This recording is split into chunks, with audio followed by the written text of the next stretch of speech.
Hello, everybody, and welcome to episode 1 of season 2 of Darkest Dungeon. My long-awaited return has, happened. Long-awaited by me and no one else. Yeah. This is a normal difficulty playthrough, and it's going to be with all of the DLC. I thought about doing hard, but I kind of want to show off like everything in the game, so yeah, and you can't really do that on hard. If you hear that in the background, it's my cat screaming. She just does that. It's kind of her thing. Have run up these lanes. Keep to the side path. The hamlet is just ahead. So our starting two characters are Dispatch this thug in brutal fashion, that all may hear of your arrival. starting two characters are Renaud and Dismas. They are a crusader and a highwayman, respectively. I think I'm going to go like deep in depth with each character, what they're good for, and how you should play them. But that'll be a different video, and it'll probably be later in the playthrough once I have more of the classes, so that it's more relevant. But a victory nonetheless. My voice sounds a bit weird. It's because I am getting over a cold right now. I was gonna wait until I fully recovered to do this, but I really wanted to get started.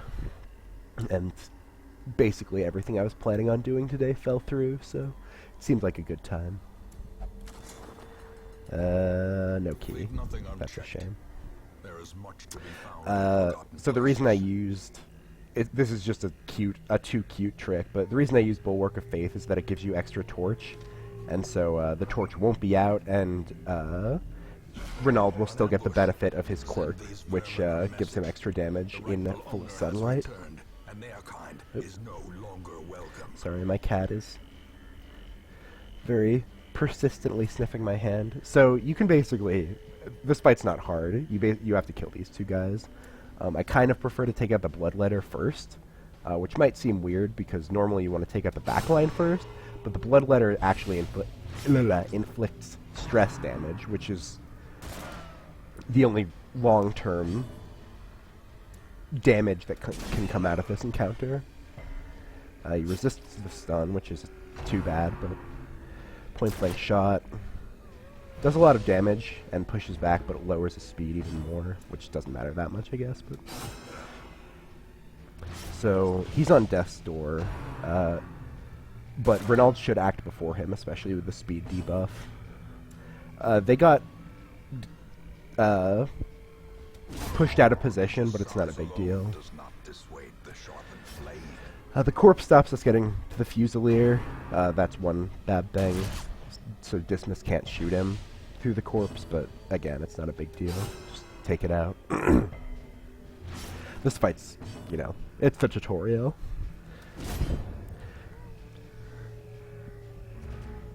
This game isn't easy by any means, but I have played a lot of it, so... Oh, that does a speed debuff now. I'm sure it's been like that for a while, but I didn't know. Or forgot, at least. Clonk. Give them no quarter. Pretty easy. Decent rewards, too. You can unlock this chest if you have a key, but it's trapped. It'll always hurt you if you don't have a key. If you do get a key, it gives you some trinkets, which is pretty good, but... Unfortunately, we didn't. I think I've only had that happen once. But decent money and some heirlooms. I don't think this is seeded. Deadly. That's good. That's really good on Dismas. I guess I'll give a brief description of what each class does, and yeah, and Welcome home. in another video we'll talk about them at length. Hamlet, these corrupted lands, they are yours now, and you are bound to them. All right. This used to show up later, but Trinkets and charms. Gather gathered from all the forgotten corners of the earth. This is where you buy trinkets.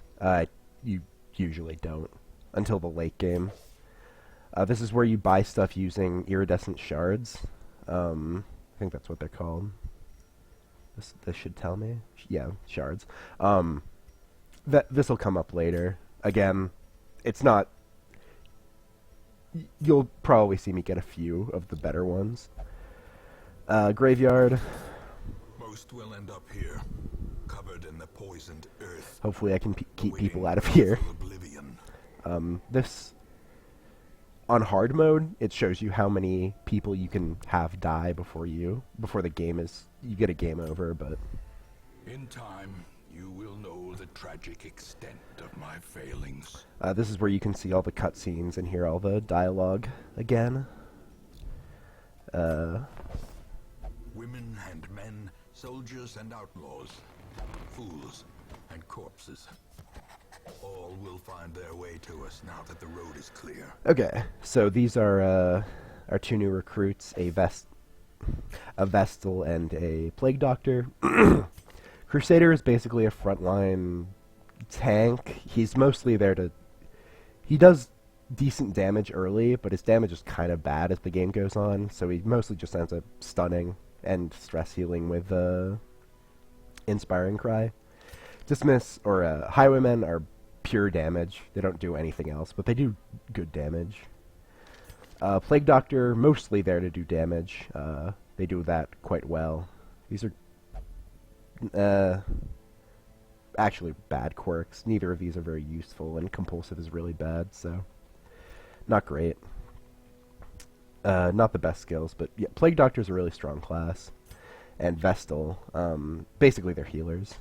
Quick Draw is pretty good, actually, because she has a stun. Beast Slayer's alright. Ruin's Phobe is bad, but not the worst. Resolution doesn't matter that much. And then these guys have seeded. Renald has Kleptomaniac and God-Fearing, but Warrior of Light, which is alright. And Dismas has Known Cheat, which doesn't matter that much. And then Hard Noggin and Quick Reflexes, which are both good. And he got Deadly, which was a stroke of good luck. So yeah. A mecca of madness and morbidity. Your work begins. So, once I can get the skills I want, this will be a lot easier, but right now we're stuck with the skills we gave them, or the game gave them, because we don't have the guild open yet. Hello, cat. So, she does okay in the third spot. She can't use Hand of Light, but Hand of Light kind of sucks, so that's fine. And then I'm probably going to rename her just because I can't pronounce that. She can't use Incision from the back, but she can still stun and use Plague Grenade. I don't love it, but I think I'd rather have it this way. Red Hook. You get party titles with certain like certain characters arranged in a certain way. Cost of preparedness, measured now in gold, later in blood. I don't know if you need how many shovels you need, but I guess I play on hard a lot, so I kind of got in the habit of buying extra torches, but I guess I don't need them. When going to the ruin, or when going to the different areas, you take different supplies. I'm just going to take this because it's the starting mission and it's seeded. I forget exactly what you need because even though I've played this so many times, but I'm going to be drinking a lot of water in these early videos because, again, my throat's all frigged up. Alright, let's get going. They actually have less stress than these guys. That's why you take out the Bloodletter first. I definitely took too many torches, but whatever. So a torch gives 25 light. You basically just, whenever it dips below 75, if you want to keep light level at high, just refuel it. Alright, so they got rearranged, but that's honestly fine. Back to the pit. Nice. This might actually be a bit... Oh no, these skills are pretty strong. Incision is a bleed, but they're skeletons. They have 200% bleed resist. I'm pretty sure I've done it before, like made them bleed, but it takes a concerted effort. Alright. These can be trapped, but they're usually not. Get a shovel, some sigils, and some gold. Heirlooms and gold are both really important. Even the cold stone seems I won't say which is more important, but heirlooms let you upgrade your buildings, and gold lets you make use of those upgrades. Okay, so this time they got surprised. So she's the biggest target by a wide margin. I can't hit her with open vein. Pistol shots got low accuracy, as you can see from this little thing, but I'm gonna try it. 5 damage. Alright, don't need to heal, so this will reduce her dodge too. Oh, never mind. Worth a shot. I could go for Disorienting Blast, which would stun her and possibly shuffle her. Man, my cat is being a real pest right now. Or I could go for Plague Grenade, which will give her an action, but she'll definitely die on the next turn. I'm going to go for Disorienting Blast, because I want to deny her any actions, because stress damage is annoying, and I don't want to deal with it if I don't have to. Zealous Accusation could kill, but it's likely she'll move early on the next turn, because the cultists are fast. She has higher speed than almost all of my party, so I'm just going to try and kill her. Nice. So we're going to take damage from these guys, but an important thing to note about this game in general is that you can fix damage as long as you have healers, which you should, but dealing with stress is a lot harder and it takes a lot longer. So you almost always want to deal with stress dealers early in a fight. This guy's more dangerous, so I'm going to try to take him out first. He's also faster. I could heal... I don't think this guy will die in 1 Zealous Accusation. Oh, okay, 1 damage. Well, I guess he's a little more likely to now. Too bad. Good dodge. If you take... So you might think, you know, not unjustly, that you could just... I could just take my time playing around with this guy, so I could heal all my... Or, you know, oops, I didn't mean for that to be a group heal.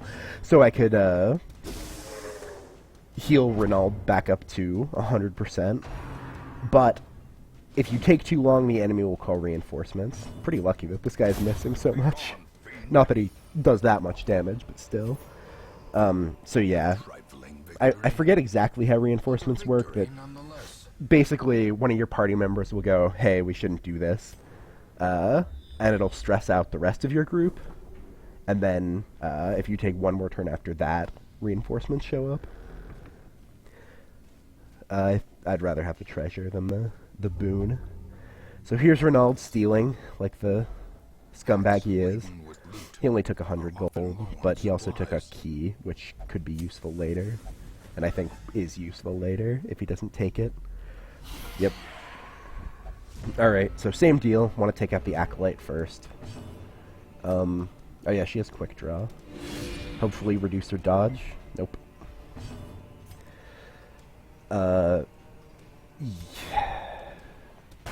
Ooh, nice. This is, well, it's not super new, but with, what's it called? Colors of Madness. Crits give a special bonus for a small amount of time. Dismiss gets extra speed, which is quite good. I'm gonna try and stun the Brawler. And it hit, nice. Brawlers inflict bleed, and I don't think they do it at apprentice level, but they make stress attacks more effective against your party. Okay, so this guy's dead. Yeah. Helil can't do anything, so she's just gonna move. Good dodge. She can't attack, so she's gonna heal. And smite. Dang. Smite is a pretty, like, average bread and butter attack, but it does do extra damage against unholy enemies, and skeletons are unholy enemies, so... Alright. Nice, not trapped. Glittering gold, trinkets and baubles, paid for in blood. Okay, so this is a trap. Basically, just look at all these percentages. Highwayman has the best by a wide margin. Basically, characters that you'd think would be better at disarming traps are, for the most part, the roguish types. Alright, so I could go down to here, but I want to be more efficient. Ah, come on. Okay, so Renault's just going to take everything, because he's a scumbag.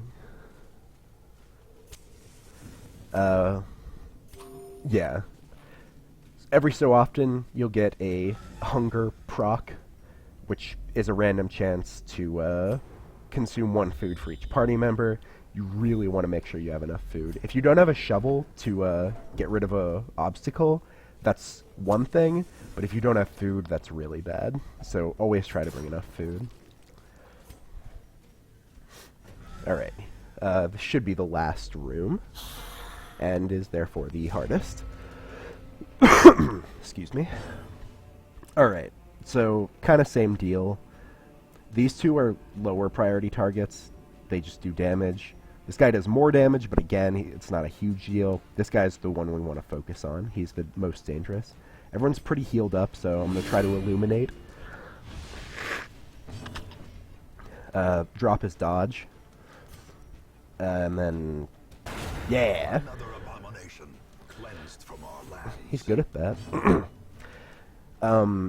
Yeah. So, next highest priority is the Arbalist. I'm going to use Plague Grenade, even though it only hits one target. Plague Doctors do insane damage, but it's not always... until she has her ideal skill set and the enemy encounters start getting harder, she won't look as good as everyone else. So, some damage. Axeblade becomes a debuff at higher difficulties, but for now it's not. So normally, I think Grapeshot Blast is really bad. In general, AoEs are good if you can kill an enemy and deal damage to another one, and that's exactly the situation we have here, so here it's good, assuming it hits. Grapeshot Blast is normally not that good, though. Alright, so I'm going to Plague Grenade again to get this guy killed. Easy. There's no real reason to attack this guy, so I'm just going to heal and hope for a crit heal, because that relieves some stress. And Smite. This guy does have a stun. I figured he'd use it there. And he can also protect his allies. That might just be at higher difficulty levels, though. But I know he's always got the stun. So yeah, that's it. This expedition at least promises success. Don't have a key, so just crack it open, and some heirlooms. Pretty good. Yeah, that went totally fine.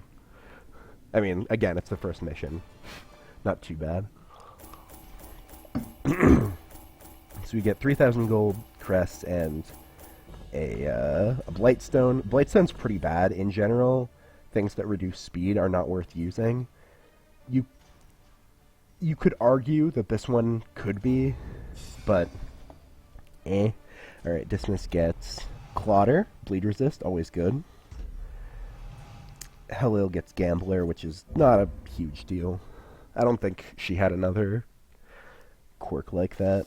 My obsession caused this great foulness, and it is shameful that I must rely upon you to set it right. You do want to be proactive about removing negative quirks, but only, like, really bad ones, I guess. And I can't do it yet. Fresh cards and curtained rooms promise solace to the weary and broken alike.